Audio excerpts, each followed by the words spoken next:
All right. Okay. So this is a cluster here. And we are going to look at what it takes to patch a Windows TKG cluster um, with a new custom installer for Antrea. So I have two files here. You could see this. Let me make the font bigger, right? So I have these two files here. So I have this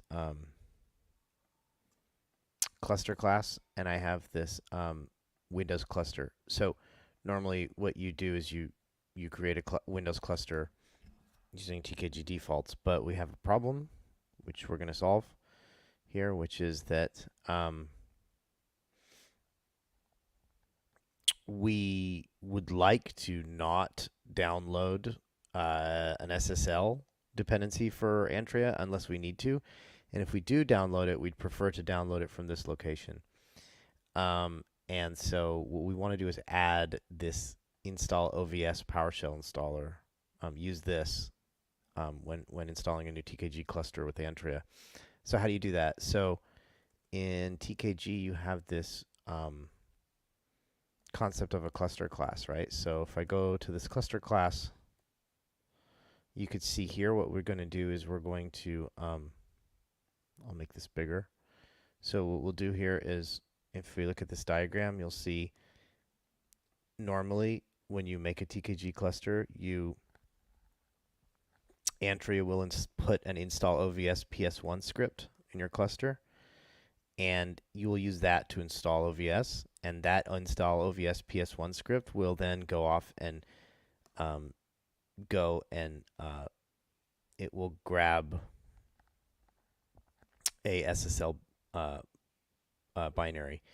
What we're going to do is we're going to overwrite, or we're going to invoke a different install OVS script, and we're going to get rid of the code that installs that OVS script, right? So we're going to do that here. So you could see I go and the first thing I do is I say kubectl get cluster class.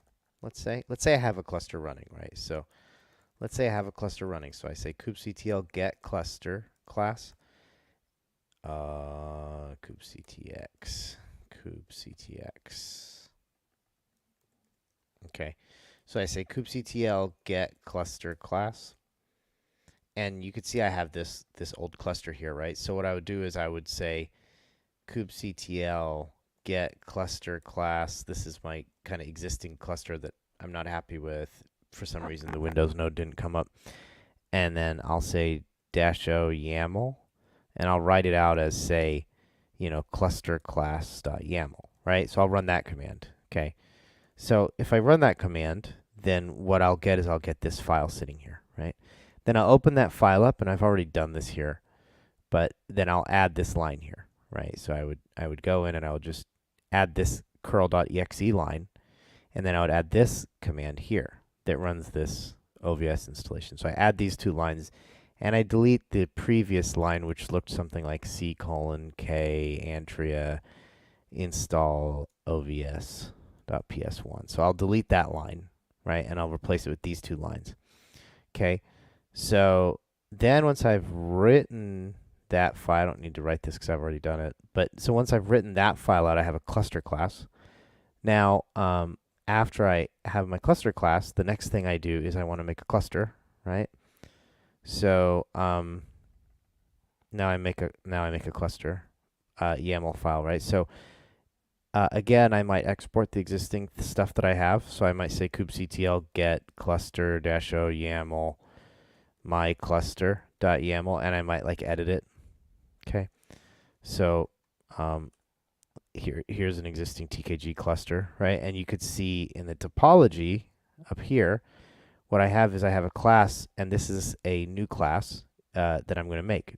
It's called Windows. So where does that class come from? Well, when I make my cluster class, vim clusterclass.yaml, when I make my cluster class, I actually name it intentionally to be this -windows thing, right? So let me go to the top of this file, right? So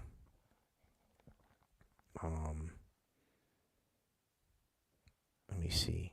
Use my Vim marks here. Okay. So you can see when I make this cluster, when I make this cluster class, I actually call it this, right? So that's my cluster class, right? And then over here, that's my cluster class on the left. And then if I go to here, this is my cluster, right? Okay. So my cluster has this topology, and this topology points at the cluster class, right? So that's the key thing to realize. Cluster dot topology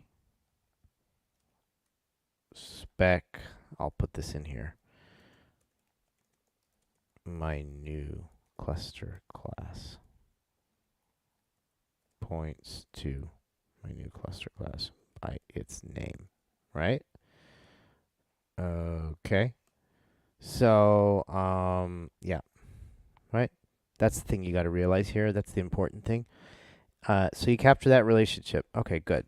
So, and then what do? So you have these two YAML files. Well, that's not useful until you tell Kubernetes about it. So I do kubectl create -f the cluster class.yaml, right? I'll do that, and then I'll do kubectl create -f Windows. I'm sorry, I'll do Tanzu cluster create -f Windows cluster, right? So then I'll go and I'll run Tanzu cluster create Windows cluster.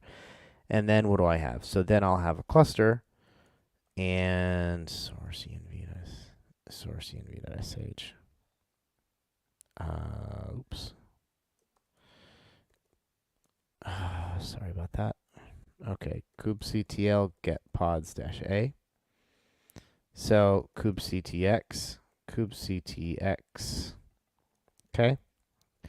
kubectl get nodes-o wide, right? So now I can SSH capv into this Windows machine after my cluster was created, and I should be able to see if I go to ck Antrea, right? I should be able to see in here that my install OVS log, cat install OVS log, will say I'm using this patched installer, right? And then I'll know that I used the right installer. Okay, we're going to have a document that describes all this, but this is just a quick demo of how we do this. All right, take care.